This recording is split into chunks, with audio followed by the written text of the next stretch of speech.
रहमान रहीम। अस्सलाम वालेकुम। First year का जो आज फर्स्ट चैप्टर है इंट्रोडक्शन जो है बायोलॉजी का, उससे आज हम स्टार्ट करेंगे।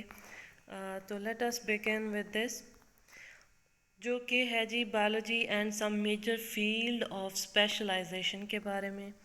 तो सबसे पहले तो जो ये बायोलॉजी है क्या, बायोलॉजी जो है वो लिविंग थिंग्स जो हैं उनकी स्टडी है, लिविंग थिंग्स की। और ये साइंस की, दूसरी साइंसेस की तरह ये भी साइंस की ही एक ब्रांच है, जिसमें क्या होता है कि ये एक तरीक़ाकार है जिससे नेचर जो है, कुदरत जो है, उसे हम अंडरस्टैंड करते हैं। बायोलॉजिस्ट जो हैं वो डील करते हैं जो लिविंग पार्ट है नेचर का उसके साथ, और वो नॉन लिविंग थिंग्स जो कि इन्हीं लिविंग थिंग्स को, यानी ज़िंदा चीज़ों को अफेक्ट कर रही होती हैं किसी न किसी तरीके से। जैसा कि अब हम बात करते हैं, अब वाटर की ही हम बात कर लें जो नॉन लिविंग है। अब सारे ऑर्गेनिज्म जो हैं, जितनी भी ज़िंदा चीज़ें तकरीबन वो पानी के ऊपर जो है वो इन्हसार करते हैं ज़िंदा रहने के लिए। इसी तरह से जो नॉन लिविंग थिंग्स है किसी न किसी तरीके से जो है वो जानदारों को या ज़िंदा चीज़ों को जो है वो अफेक्ट कर रही होती हैं। तो दे स्ट्राइव टू अंडरस्टैंड, कौन, यानी कि बायोलॉजिस्ट जो हैं वो उसे समझने की कोशिश कर रहे हैं, एक्सप्लेन करने की, कि वो उसे आगे एक्सप्लेन कर सकें। Integrate and describe the natural world of living things. क्या करते हैं जी, इनके जो आपस में जो इंटरैक्शन है लिविंग और नॉन लिविंग थिंग्स का, उसे जो है समझने के लिए और उसे आगे डिस्क्राइब करने के लिए ये जो ज़िंदा चीज़ों की या लिविंग थिंग्स जो हैं इनकी जो नेचुरल वर्ड है उसे डिस्क्राइब कर सकें। बायोलॉजी के लिटरल मीनिंग क्या है? स्टडी ऑफ लाइफ, यानी ज़िंदगी को स्टडी करना।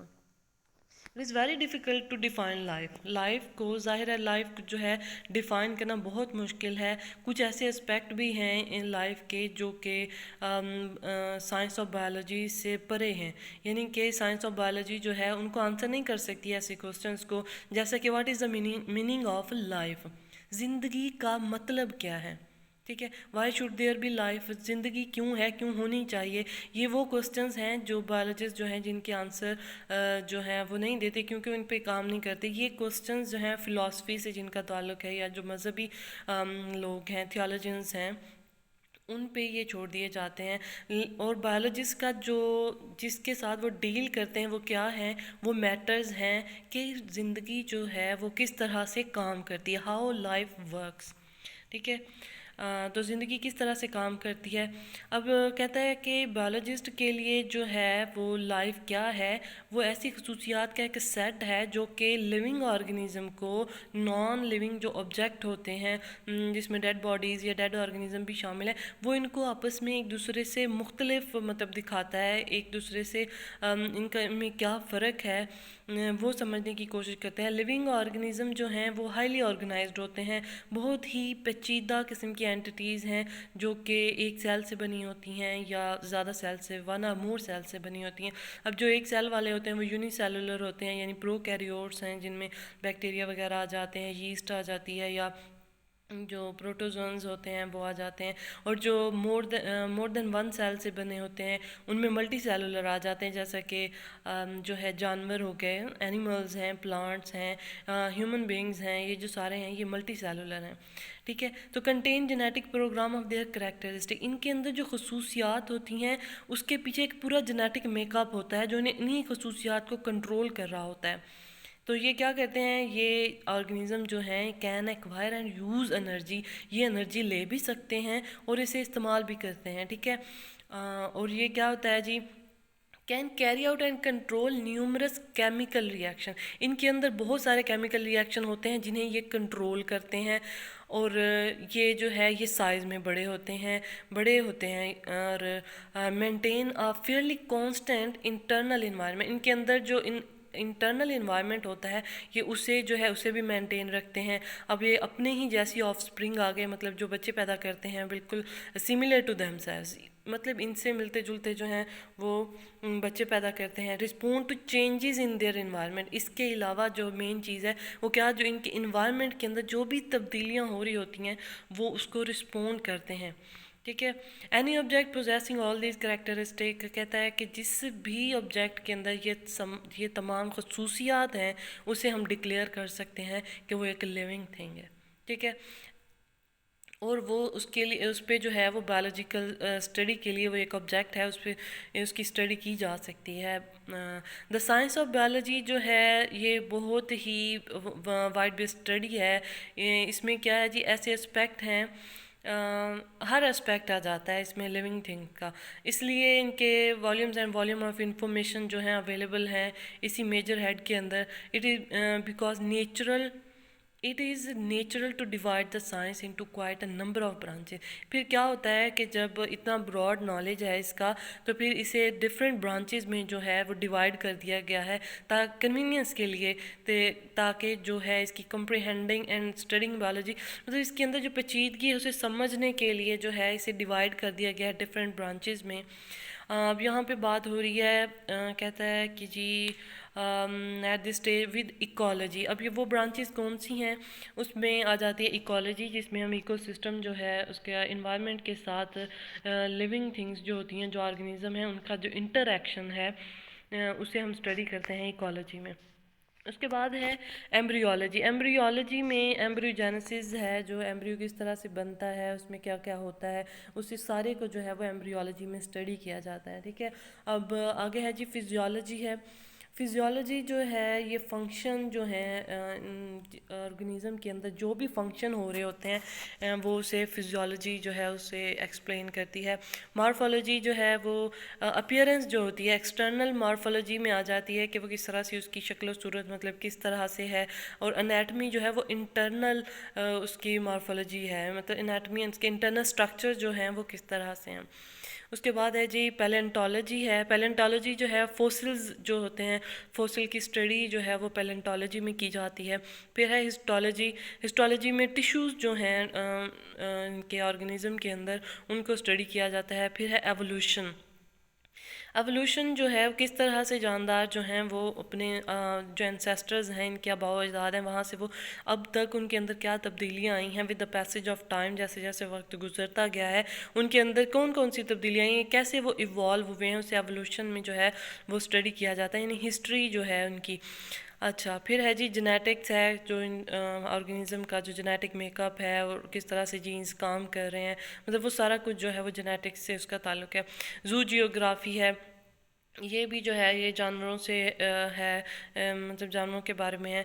These are branches of biology जो कि डील कर रही होती हैं किसके साथ, इन्वायरमेंटल रिलेशंस के साथ। अब ये वही चीज़ें हैं, उसे थोड़ा सा एक्सप्लेन किया है, ये जो ऊपर ब्रांचेस के नाम दिए गए हैं उसे थोड़ा थोड़ा एलेबोरेट किया हुआ है। इन्वायरमेंटल रिलेशंस हो गए, जैसे कि इकोलॉजी में इसने बताया था। डेवलपमेंट होगी, डेवलपमेंट यही है एम्ब्रियोलॉजी में जो करते हैं कि वो कैसे फर्स्ट स्टेज से जो है एम्ब्रियो की डेवलपमेंट होती है। फिर आगे फिजियोलॉजी में फंक्शन स्ट्रक्चर जो हो गया वो मॉर्फोलॉजी में, और जो है स्ट्रक्चर एंड फॉर्म जो हैं दोनों ही इसमें, एंड इंटरनल ग्रॉस स्ट्रक्चर। ठीक है, वो भी इसी के बारे में। फोसिल है पैलेंटोलॉजी का पहले बताया। टिश्यूज़ हिस्टोलॉजी, इंसेस्ट्रल हिस्ट्री जो है वो एवोल्यूशन में है। हेरिडिटी जेनेटिक्स में है, किस तरह से जो है वो हेरिडिटी का वो कैसे खसूसियात आगे से आगे जो है वो मुंतकिल होती हैं। And distribution of animals in nature जो है वो हम जू जियोग्राफी में जो है वो पढ़ते हैं। In addition to these branches कहता है कि इनके अलावा ये जो ब्रांचेस ऊपर डिस्कस हुई हैं, इनके अलावा there are number of other branches भी हैं बायोलॉजी की, जैसा कि मॉलिक्यूलर बायोलॉजी है। तो मॉलिक्यूलर बायोलॉजी जो है इसमें मॉलिक्यूलर लेवल पे इसको ऑर्गेनिजम्स जो हैं उन्हें स्टडी किया जाता है। माइक्रोबायोलॉजी है, इसमें माइक्रोब्स जो हैं उन्हें स्टडी करते हैं, जैसे कि बैक्टीरिया हो गया, ये मतलब जो माइक्रोस्कोपिक हैं जो माइक्रोब्स हैं, छोटे छोटे फंजाई हो गया, मतलब इन्हें माइक्रोबायोलॉजी में। अब मेरीन बायोलॉजी है, इसे जो है समंदर के अंदर जो लाइफ मौजूद है उसे मेरीन बायोलॉजी में है, इसकी ये जो ब्रांच है मेरीन बायोलॉजी, इसके अंदर जो है इन्हें स्टडी किया जाता है। आगे इन्वायरमेंटल बायोलॉजी है, वही कि हमारा इन्वायरमेंट जो है उसके साथ हमारे इंटरेक्शन या ऑर्गेनिज्म किस तरह से रहता है, उसके क्या क्या मतलब उसके साथ है। फ्रेश वाटर बायोलॉजी है, जो फ्रेश वाटर में लाइफ एग्जिस्ट करती है। उसके बारे में है। पैरासाइटोलॉजी है, पैरासाइट्स जो हैं वो किस तरह से सर्वाइव करते हैं, किन किन चीज़ों पे डिपेंड करते हैं, वो सारा पैरासाइटोलॉजी में होता है। उसके बाद है जी ह्यूमन बायोलॉजी है, जिसमें ह्यूमंस को स्टडी किया जाता है, ठीक है। सोशल बायोलॉजी है, इसमें जो है किसी भी ऑर्गेनिज्म का जो बिहेवियर होता है उसे स्टडी करते हैं इसमें। और फिर है जी बायोटेक्नोलॉजी, दूसरे ऑर्गेनिजम्स का यूज़ करके जो है हम किस तरह से फ़ायदा ले रहे हैं। अच्छा जी, अब है उसने आगे थोड़ा और मज़ीद एक्सप्लेन किया है मॉलिक्यूलर बायोलॉजी क्या है। कहता है is a branch of biology जो कि डील करती है किसके साथ, स्ट्रक्चर ऑफ ऑर्गेनिज्म के साथ, the cell and their organelles at molecular level पे, ठीक है। सेल किस तरह से किन मॉलिक्यूल से बना हुआ है, ऑर्गेनिज्म के अंदर ये जो सेल हैं या जो ऑर्गेनेलिज हैं वो किन किन मॉलिक्यूल से बनी है, उसे मॉलिक्यूलर लेवल पे जो स्टडी करते हैं वो मॉलिक्यूलर बायोलॉजी कहलाती है।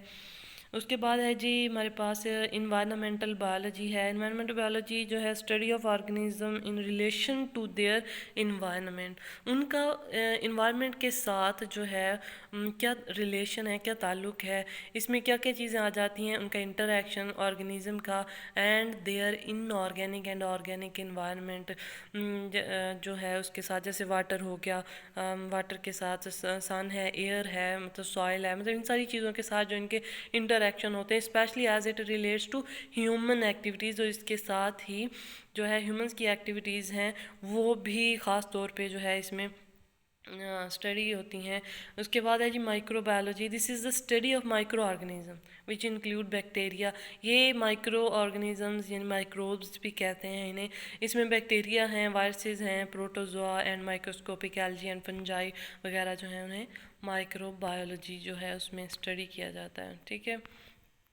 उसके बाद है फ्रेश वाटर बायोलॉजी, ये जो ब्रांच है बायो की, इसमें क्या होता है, deals with the organisms living in fresh water bodies. और फ्रेश वाटर बॉडीज़ जैसे कि रिवर्स हैं, लेक्स हैं, और जो physical and chemical parameter of these water bodies. अब उन वाटर बॉडीज़ की यानी रिवर लेक्स वगैरह की फ़िज़िकल उसकी क्या पैरामीटर्स हैं, उनकी क्या खसूसियात हैं, उनकी केमिकल पैरामीटर्स कौन से हैं, ये सारा कुछ जो है वो फ्रेश वाटर बायोलॉजी में जो है वो स्टडी किया जाता है। उसके बाद हमारे पास है मेरीन बायोलॉजी जो है, this is the study of life in seas and oceans, ठीक है। समंदरों में जो है वो लाइफ जो एग्जिस्ट करती है वो मेरीन बायोलॉजी में से स्टडी करते हैं। इसमें क्या क्या शामिल है, study of marine life and the physical and chemical characteristic. वो मेरीन लाइफ जो उसके अंदर जो ऑर्गेनिज्म रहते हैं समंदरों के अंदर, ठीक है, उसे उसकी स्टडी, उनकी फ़िज़िकल जो खसूसियात कौन सी हैं, उनके अंदर केमिकल खसूसियात उनकी कौन सी हैं, किसकी सी की जो है acting as a factor of marine life, तो वो इस तरह से मेरीन लाइफ के तौर पे जो है वो काम करती है। तो इन सब को स्टडी किया जाता है मेरीन बायोलॉजी में। फिर है जी हमारे पास पैरासाइटोलॉजी, ये ब्रांच है, this is a branch of biology जो कि डील कर रही होती है स्टडी ऑफ पैरासाइट से, उनका स्ट्रक्चर, उनका मोड ऑफ ट्रांसमिशन, किस तरह से वो एक होस्ट से दूसरे होस्ट में या वो किस तरह से ट्रांसमिट करते हैं, लाइफ हिस्ट्रीज उनकी क्या है, वो कैसे इवॉल्व हुए हैं, कैसे उनके अंदर चेंजेस आई हैं। एंड होस्ट पैरासाइट जो होते हैं वो होस्ट, कुछ होस्ट स्पेसिफिक भी होते हैं, मतलब एक ही होस्ट जो है उसके अंदर, जैसे अगर ह्यूमंस के अंदर वायरसेस हैं जो होस्ट स्पेसिफिक हैं तो वो दूसरे किसी जानवर के अंदर जो है वो सर्वाइव नहीं कर पाते हैं। मतलब इस तरह के जो रिलेशनशिप्स हैं उनको कहाँ स्टडी किया जाता है, उन्हें पैरासाइटोलॉजी में है जो है उसमें स्टडी किया जाता है। आगे ह्यूमन बायोलॉजी है जी, ये डील करती है स्टडी ऑफ मैन, ठीक है। दिस इंक्लूड्स फॉर्म, उसकी फॉर्म कैसी है, उसका स्ट्रक्चर क्या है, उसके अंदर जो फंक्शंस हो रहे हैं वो कैसे हो रहे हैं, उसकी टिश्यूज़ हिस्टोलॉजी जो है। अब मतलब ये जो है आगे मज़ीद काफ़ी सारी जो ब्रांचेस हैं उनको वो इसके अंदर स्टडी किए जाते हैं। हिस्टोलॉजी उसकी टिश्यू की जो स्टडी की जाती है, उसके इंटरनल स्ट्रक्चर जो है वो एनाटमी जो है उसमें वो भी आ जाती है। मॉर्फोलॉजी उसकी जो ज़ाहरी अपीयरेंस है, एवोल्यूशन के वो किस तरह से अपने एंसेस्टर्स से जो है इवॉल्व हुआ है, उसके अंदर क्या क्या तब्दीलियाँ आई हैं, फिर उसकी जेनेटिक्स है, उसके जीन्स किस किस तरह से जो है वो काम करते हैं, सेल बायोलॉजी है, जो उसके सेल्स हैं वो किस तरह से बने हुए हैं, एंड इकोलॉजिकल स्टडीज़ और उसके अपने इन्वायरमेंट के साथ जो इंटरेक्शंस हैं ह्यूमन बीइंग्स के, वो भी जो है इसमें स्टडी किया जाता है ह्यूमन बायोलॉजी में। उसके बाद है जी सोशल बायोलॉजी है। This is the branch of biology which deals with the study of social behaviour. ठीक है, तो ये बायोलॉजी की ऐसी वो ब्रांच है जो कि सोशल बिहेवियर जो है ऑर्गेनिज़म का, कि वो दूसरे ऑर्गेनिज़म के साथ किस तरह से इंटरेक्ट करता है, and communal life of the human beings, और ह्यूमन बींग्स भी इसमें शामिल हैं।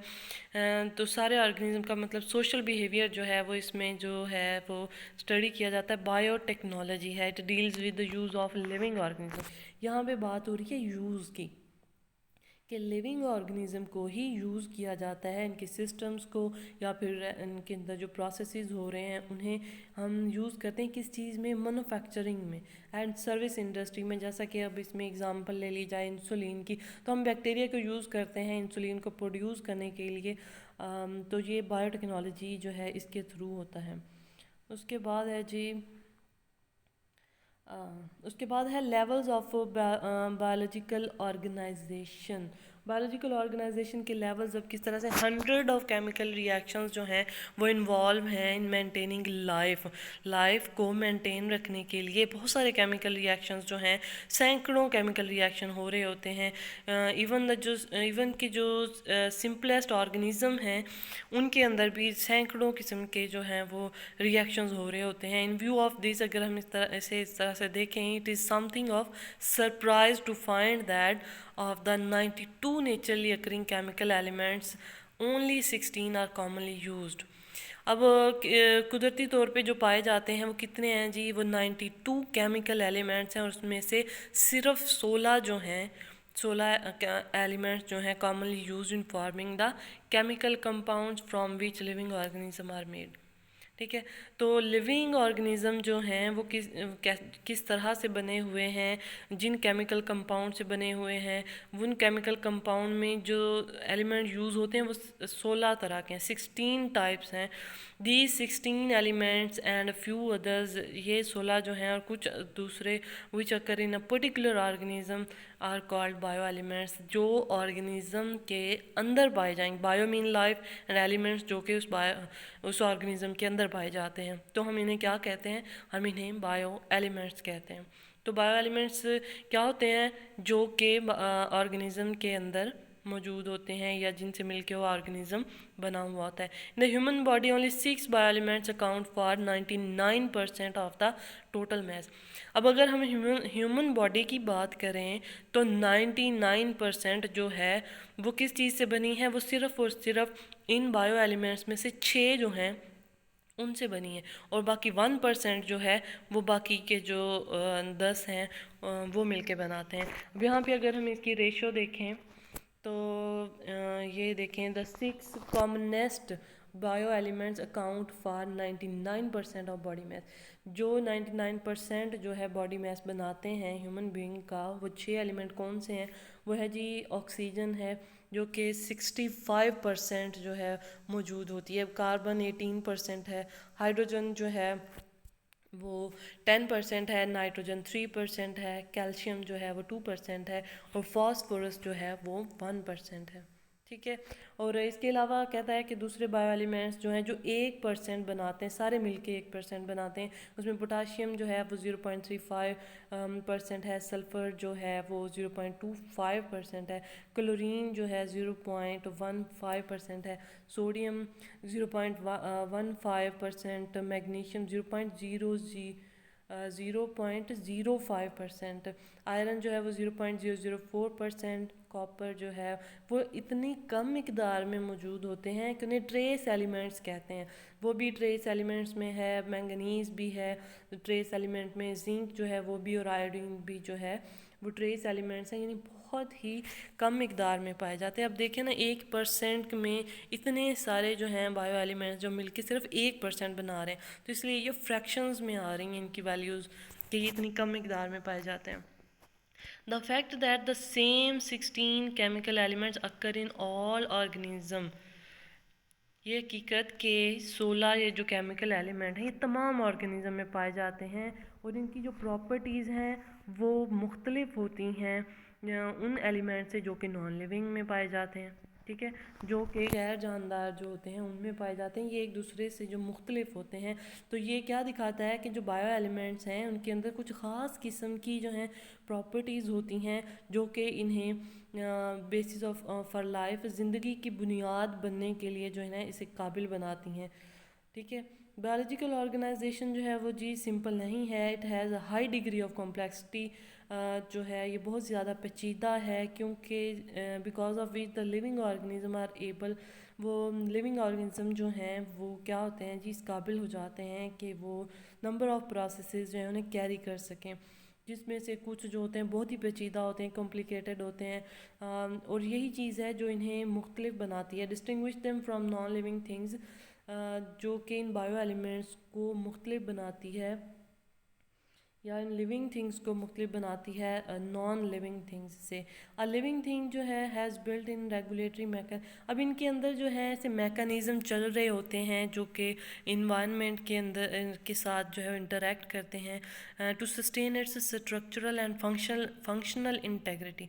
एक तो वो अपना स्ट्रक्चर मेंटेन रखते हैं, दूसरा वो जो फंक्शन कर रहे होते हैं उसका जो स्ट्रक्चर का और फंक्शन के आपस में जो राब्ता होता है उसे भी जो है वो मेंटेन रखते हैं। लिविंग थिंग जो है is therefore compose of highly structured living substance. एक जो ज़िंदा चीज़ है वो किस लिए कैसे बनी हुई होती है, वो ऐसे सब्सटेंसेस से बनी है जो कि हाईली स्ट्रक्चर्ड है, ठीक है, बहुत ही कॉम्प्लेक्स किस्म का, जिसे हम प्रोटोप्लाज्म कहते हैं। In order to understand the various phenomena of life, जो ज़िंदगी के अंदर जो वेरियस फिनोमिनाज हो रहे होते हैं उसे अगर हम समझने के लिए जो बायोलॉजिस्ट हैं वो क्या करते हैं अपनी कन्वीनियंस के लिए, study the biological organisation at different level.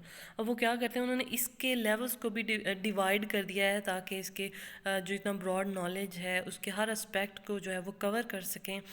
तो वो स्टार्ट कहाँ से करते हैं, वेरी बेसिक लेवल ऑफ सब एटॉमिक, एटम से भी निचली सतह से, यानी सब एटॉमिक, अभी एटम किस चीज़ से बना हुआ है, subatomic and atomic particles to the organism itself, और फिर उससे ज़्यादा फिर स्टडी कहाँ तक चली जाती है ये कम्युनिटी तक, पॉपुलेशन तक, और फिर इंटायर वर्ल्ड आर इंक्लूडेड, पूरी दुनिया जो है फिर इसमें शामिल हो जाती है।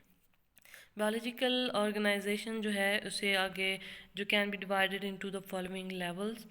अब जी ये इसके लेवल्स हैं, हम बिल्कुल निचले लेवल से स्टार्ट करते हैं।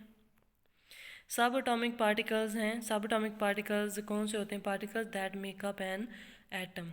एटम को कौन से पार्टिकल बनाते हैं, जैसे प्रोटॉन हो गया, न्यूट्रॉन, इलेक्ट्रॉन, तो ये कौन से हैं, ये सब एटॉमिक पार्टिकल हैं। तो ये मिलके क्या बनाते हैं, ये एटम बनाते हैं। अब एटम क्या है, एटम हो गया जी द स्मॉलेस्ट पार्टिकल, किसी भी एलिमेंट का जो है smallest particle that retain the properties of that element. इन एटम्स के अंदर भी जो है वही खसूसियात होती हैं, ज़ाहिर है इनसे मिलके एलिमेंट बनाया तो इन दोनों के अंदर सेम ही खसूसियात होगी। अब एटम की हम एग्जांपल कौन सी लेते हैं, हाइड्रोजन जो है, कार्बन हो गया, नाइट्रोजन हो गया, ऑक्सीजन जो है, ये सारे एटम हैं। अब एटम से ऊपर वाला लेवल जो है जी वो है मॉलिक्यूल का, कम्बिनेशन ऑफ एटम्स, मतलब एटम्स जो हैं वो मिल के क्या बनाते हैं, वो मॉलिक्यूल बनाते हैं। अब मॉलिक्यूल जो हैं वो माइक्रो भी होते हैं और मैक्रो भी होते हैं। माइक्रो मॉलिक्यूल्स वो होंगे जिनका जो साइज़ है वो छोटा होगा, मतलब उसके अंदर नंबर ऑफ़ एटम जो होंगे वो कम होंगे, और जो मैक्रो मॉलिक्यूल्स हैं उनका साइज़ बड़ा होता है। अब यहाँ पे मॉलिक्यूल की एग्जांपल लें, वाटर जो है ये 2 एटम से मिलके बना है, ऑक्सीजन और हाइड्रोजन से। अब ग्लूकोज है, डीएनए है, ये सारे जो हैं ये क्या हैं, ये मॉलिक्यूल है। उसके बाद उससे ऊपर लेवल आता है जी ऑर्गेनेलीज का, the structure within a cell that performs a specific function. अब मॉलिक्यूल्स मिलके क्या बना देते हैं, ये ऑर्गेनेली बनाते हैं। ये ऑर्गेनेली जो है ये क्या होती है, ये एक स्ट्रक्चर है जो कि सेल से मिलके बना है और ये कोई स्पेसिफिक फंक्शन परफॉर्म करता है। जैसे माइटोकॉन्ड्रिया है, ये एक ऑर्गेनेली है जो कि सेल के अंदर पाया जाता है, इसे सेल का पावर हाउस भी कहा जाता है। क्लोरोप्लास्ट है जो फोटोसिंथेसिस का ज़्यादातर जो मतलब फोटोसिंथेसिस हो रही होती है उसमें है। न्यूक्लियस है जो कि मतलब कंट्रोल कर रहा होता है, एक दिमाग की तरह सेल के अंदर जो है मेन एंटिटी है। ये ऑर्गेनेलीज जो हैं ये सेल के अंदर मौजूद होती हैं। अब सेल क्या है, द यूनिट ऑफ लाइफ, ज़िंदगी की इकाई, सेल है, यानी कि तमाम ऑर्गेनिज्म बने सेल से मिलके बनते हैं ना, तो सेल जो है वो क्या है, यूनिट ऑफ लाइफ है। अब यहाँ पे सेल की एग्जांपल लेते हैं हम जी, नर्व सेल की उन्होंने एग्जांपल दी हुई है। अब नर्व सेल जो है अब आगे उससे है जी, टिश्यू की बात हो रही है, ग्रुप ऑफ सिमिलर सेल, एक ही तरह के जो सेल हैं जो कि कोई ख़ास किस्म का फंक्शन परफॉर्म करते हैं, वो टिश्यू बना देते हैं। अब टिश्यू में नर्वस सिस्टम है, जैसे ये नर्व सेल दिया हुआ है, तो ये जो नर्व सेल्स हैं ये काफ़ी सारे मिलके जो हैं वो नर्वस सिस्टम बना देते हैं, नर्वस टिश्यू बना देते हैं। अब नर्वस टिश्यू से ऊपर का जो लेवल है वो है organ, a structure normally composed of several tissues. इसमें सेवरल टिश्यू टाइप्स हैं, इसमें एक ही तरह के टिश्यू नहीं होते, इसमें डिफरेंट टाइप्स होती हैं टिश्यूज़ की, जो कि मिल के ऑर्गन बनाते हैं। और वो क्या करते हैं, वो फंक्शनल यूनिट बना देते हैं इस ऑर्गन को। उसने कोई स्पेसिफिक फंक्शन जो है परफॉर्म करना, तो जैसे अभी नर्व सेल ने मिल के नर्वस टिश्यू बनाया। अब ये जो नर्वस टिश्यू की डिफरेंट टाइप्स जो हैं वो मिल के क्या बनाती हैं, ब्रेन बना देती हैं। ब्रेन क्या है जी, ये एक ऑर्गन है। अब आगे है जी, ऑर्गन सिस्टम है, two or more organs working together in the execution of a specific body function. Specific body function, जिस्म के अंदर जो होने वाले जो ख़ास किस्म के फंक्शंस होते हैं उसको एग्जीक्यूट करने के लिए या परफॉर्म करने के लिए जो हैं वो दो या दो से ज़्यादा जो हैं ऑर्गन मिल के काम करते हैं। अब जैसे कि ब्रेन है, ये इसके साथ जो मिल के नर्व सेल्स या नर्व्स जो होती हैं, मतलब काफ़ी सारे ऑर्गन मिल के क्या बना देते हैं, नर्वस सिस्टम। ये इसकी एग्जांपल है। जैसे नर्वस सिस्टम हो गया, सर्कुलेटरी सिस्टम होता है, मतलब इस तरह के जो है सिस्टम आ जाते हैं, रेस्पिरेटरी सिस्टम हो गया। तो ये सारे ऑर्गन सिस्टम की एग्जांपल्स हैं। उसके ऊपर है जी मल्टी सेलुलर ऑर्गेनिज्म। अब ऑर्गेनिज्म कैसे बनता है, अब उन्हीं ऑर्गन से मिलके आके क्या बनेगा, पूरा multi cellular organism. An individual living thing composed of many cells. बहुत सारे सेल से मिलके बना हुआ होगा लिविंग थिंग, तो वो उसे क्या हम कहेंगे, मल्टी सेलुलर ऑर्गेनिज्म। जो सिंगल सेल से मिलके बनते हैं उन्हें यूनिसेलुलर कहते हैं। अब यहाँ पे उसने किसकी एग्जांपल दी है, उसने दी है जी प्रोंग हॉर्न एंटीलोप की। ये जो है ये जानवर है, एक एनिमल है, तो एनिमल जो है वो मल्टी सेलुलर होते हैं। उसके बाद है जी स्पीशीज़ लेवल आ गया, very similar potentially interbreeding organism. ये देखने वाली बात है कि स्पीशी क्या होती है, एक ही जैसे हों, सिमिलर हों, वेरी सिमिलर हों, और वो पोटेंशली रिप्रोड्यूस कर सकें, इंटरब्रीड कर सकें। पोटेंशली इंटरब्रीडिंग का ये मतलब है कि उनकी जो आगे ऑफस्प्रिंग होती है, उनके जो बच्चे होते हैं वो फर्टाइल हों, मतलब वो भी आगे रिप्रोडक्शन कर सकते हों, तो वो क्या कहलाती है, वो स्पीशी कहलाती है। अब स्पीशीज़ जो हैं मेंबर्स ऑफ वन स्पीशीज़। अब एक ही स्पीशी के जो डिफरेंट मेंबर्स हैं, अब यहाँ पे स्पीशी की एग्जांपल दी है उसने, हर्ड ऑफ प्रोंगहोर्न एंटीलोप। ये जो इनका जो एक हजूम है, ये मिलके इसने क्या बना दिया, ये मतलब स्पीशी है। तो ये स्पीशी जो है जब ये एक ग्रोह की शक्ल में रह रहे होते हैं तो ये पॉपुलेशन बनाते हैं। तो इसका members of one species inhibiting the same area, एक ही जगह के अंदर जो है वो रह रहे होते हैं, एक ही स्पीशी के मेंबर, तो वो क्या होती है, उसकी पॉपुलेशन होती है। अब उससे ऊपर का लेवल है जी कम्युनिटी का, to or more populations of different species. अब एक स्पीशी नहीं है, अब एक से ज़्यादा किस्म की स्पीशीज़ हैं living and interacting in the, एक ही सेम एरिया के अंदर मुख्तलिफ़ किस्म की स्पीशीज़ रह भी रही हैं और एक दूसरे के साथ इंटरेक्ट भी कर रही हैं, तो वो क्या बनाती हैं, वो कम्युनिटी बनाती हैं। कम्युनिटी से बड़ा लेवल है जी इकोसिस्टम का आ जाता है। अब यहाँ कम्युनिटी की देखें, उसने एग्जांपल दी है, इसमें स्नेक भी है, एंटीलोप है, हॉक है, बुशेज़ हैं, ग्रासेस हैं, प्लांट्स भी तो लिविंग ऑर्गेनिज्म में आ जाते हैं ना, तो ये भी इसका हिस्सा है। अब उससे आगे है जी इकोसिस्टम है। Ecosystem a community together with its, community वही है, अब उसके साथ क्या चीज़ शामिल हो रही है, नॉन लिविंग सराउंडिंग भी उसकी शामिल हो रही है, जिसके साथ वो इंटरेक्ट करते हैं, जिसके ऊपर वो डिपेंड कर रहे होते हैं। अब यहाँ पे उसने एग्जांपल देखी है, उसने एग्जांपल में वो चीज़ें दी हैं, स्नेक है, एंटीलोप है, हॉक है, बुशेज़ हैं, ग्रास है। अब इसके साथ जो नॉन लिविंग सराउंडिंग है उसमें रॉक्स आ गई हैं, स्ट्रीम है, यानी कि जो वाटर है उस पर ये जानवर जो हैं डिपेंड कर रहे होते हैं, मतलब शेल्टर के लिए रॉक्स वगैरह मतलब फूड के लिए एक दूसरे पे डिपेंड कर रहे होते हैं, एक दूसरे की प्रे करते हैं, मतलब शिकार करते हैं एक दूसरे का, तो वो इस तरह से एक दूसरे के साथ इंटरेक्ट कर रहे होते हैं, तो वो मिलके क्या बनाते हैं, इकोसिस्टम बनाते हैं। अब इकोसिस्टम से ऊपर जो बड़ा लेवल है वो है जी biosphere, that part of earth inhabited by living organism. अब ज़मीन का वो हिस्सा जिसके ऊपर लिविंग ऑर्गेनिज्म रह रहे हों, include both the living and the non living component. अब इसमें सिर्फ उसने लिविंग नहीं कहा, इसमें नॉन लिविंग भी है, मतलब है वो इकोसिस्टम जैसा ही, लेकिन वो ब्रॉड लेवल के ऊपर है। मतलब ब्रॉड लेवल पे अगर उसकी हम बात करें तो वो एक क्या कहलाता है, वो बायोस्फीयर कहलाता है, यानी ज़मीन का हिस्सा जिस पे लिविंग जो है वो ऑर्गेनिज्म रह रहे हों, इसके साथ ही उसकी नॉन लिविंग जो है वो कंपोनेंट भी जो है वो शामिल हों। चलें जी, आज के लिए इतना ही काफ़ी है। इससे अगला पार्ट जो है वो इंशाल्लाह नेक्स्ट वीडियो जो है उसमें अपलोड किया जाएगा। तो आज के लिए इतना ही काफ़ी है। अल्लाह हाफिज़।